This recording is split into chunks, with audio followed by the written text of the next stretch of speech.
So everybody knows who I am in this situation. Everybody knows what I do in this situation. And nothing's getting done. Meanwhile, USA Rugby is filing for Chapter 11 bankruptcy for no reason.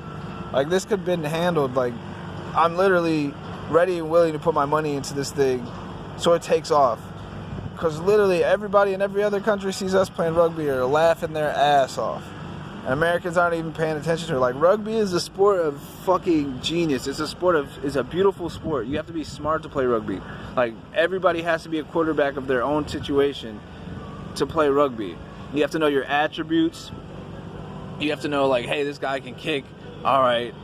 Now I got to think of a way to stop him from being, good at kicking. Hey, this guy's fast as hell. Now I got to think of a way to stop this dude from being fast as hell. But there are 7 guys on the team with individual talents that can fuck you up. I love this sport. And, we go overseas and we play and people are just laughing their ass off. We play in the Olympics, people are laughing their ass off. Football was before rugby. Football was invented because they made the field at Harvard too narrow, so they started throwing the ball forward. Like, that's how football came to be. So every other country is just looking at it like American football. And, like, they had put American before it. American football.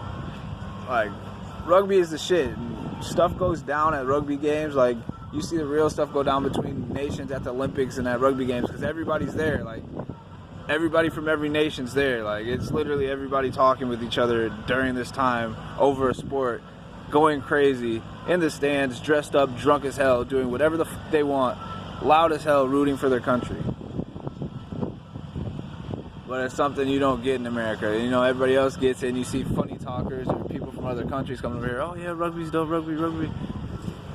We're out here doing something, like, and I'd like to keep that going. And I don't understand this bankruptcy. Like, insurance, what is it? $250,000. That's not a lot of money. You're down $1 million because it was misused or whatever. That's not a lot of money.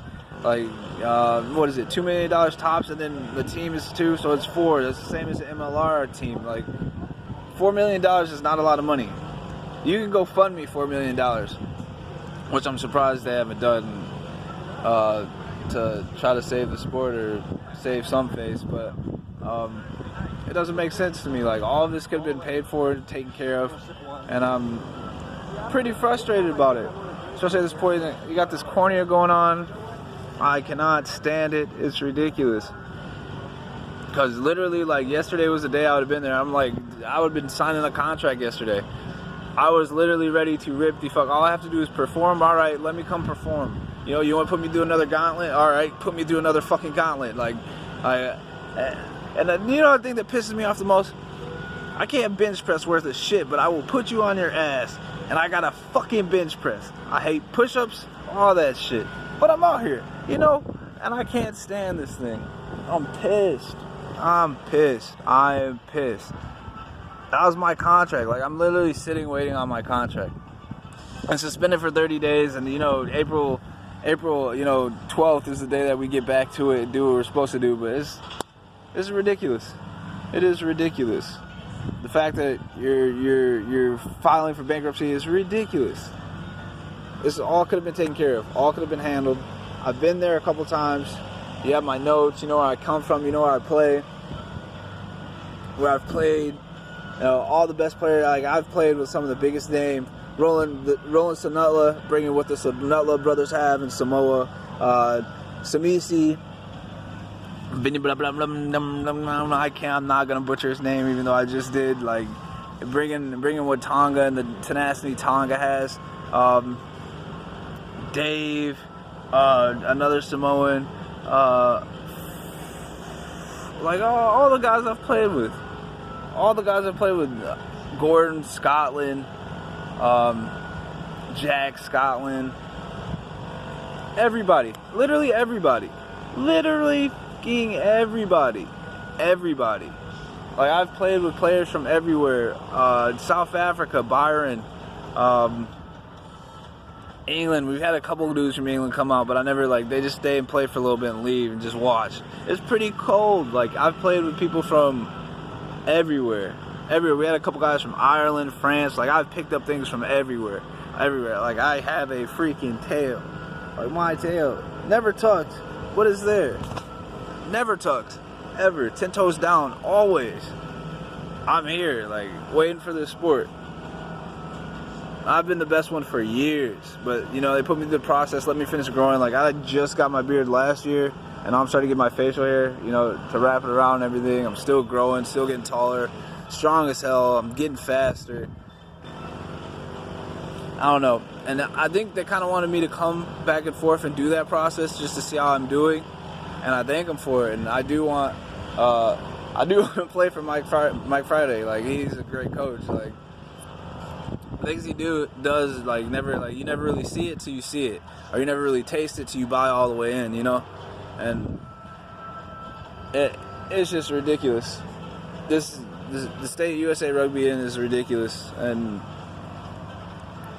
I wouldn't even say we're a sleeping giant. We're just a chilling giant right now. Like, we're just chilling. And you see these teams putting together, you know, game plans and shows and playing us like, you know, we're not good and waiting until like the second half or something to like put the pedal down on us. Yeah, we'll see about that. We will definitely see about that. You cannot and will not do that to me. I promise you. You cannot and will not do that to my teammates. I promise you. You cannot and will not do that. You will lose the game every time. You better play with a serious attitude as soon as you step on the field. Every time. I'm not going for half speed. None of that. We're not going to test the waters. We're not going to wait till play defense the first half. Wait till the second half. What other strategies you have? All sorts of strategies I've been seeing. And try to keep my teammates down. It's not going to work. Even to the point where you're just trying to get them in their head and talk trash. Like, that's not going to work. It's trash. We're not worried about you guys anymore. We're ready to play. We're worried about a gold medal. We're worried about a series championship. We're worried about shiny shit. Like, we are worried about shiny shit. We're not to be taken lightly. We're not to be taken as a game. Like, you guys talk trash to us on the field as much as you want to all day, every day. And the Fujians, I see you guys talking trash on the low, though. You're funny, but I'm going to get you for it. That's really who I want to play. The best. I want to play the best. I want to be the best. And I'm just ready. I just had to put that out there, put that story out there, and I hope something I said in there caught and resonated. If it didn't, then I'm just annoying to you. You watch the video and you learn something new. But I'm ready to play. I'm ready to purchase my own MLR team. I'm ready to help USA Rugby continue to be USA Rugby and to further the state of USA Rugby and leave in a better shape. So when I'm done, these kids and everybody that's looking at the sport when I play, like, I want to play rugby now, I want to play rugby now. I want to make it better so they can just play. They can just ball. Sevens league, whatever is necessary for this sport and this game to grow in America as it should. Like, this is a brotherhood. Like, more than anything. Like, the things I've seen in places like, I need a job. All right, hey, get him set up with a job. You got some old boys overseas or you got some old boys. You can play rugby anywhere from playing in college or playing on a club team here in America. You can go anywhere and you can do anything off of that. He needs a job. All right, get him a job here. You guys got any jobs? No, not right now. We can give him a place to stay and have him sit there for a second until we get a job for him. Like, that's the type of stuff that happens even as you grow old or grow as an mature men. You always have, you know, teammates that are willing and ready to help you. And that's one of the atmospheres at the club level that sometimes doesn't get brought up to, you know, the national team. But I think it should, and that's the atmosphere I bring. Like, I've been on the club circuit, you know, growing the sport for the last, you know, 2-3 years. Preparing myself to get ready to play against the national team dudes, and like I said, like, as soon as I got in there, like, my goal was just to play in the Olympics. Like, I was literally, that's it. Like, I'm ready to play in the Olympics. And this was 5-6 years ago. That's it. Like, I've been training for this day, this opportunity for 5-6 years, and I get it here and just be like, you know, everybody's mucking it up or doing whatever. Who puts a bat in fucking soup? Who puts a bat in soup? Had to be man-made. It's just trash. Trash. For a corny virus, this is nuts. Then I got this stuff with Corp. crazy. I should just be paid, ready to go, prolonging the process. Everybody around me is doing their own thing. You know, I got fucked over a lot during this process, though. I'm not gonna lie.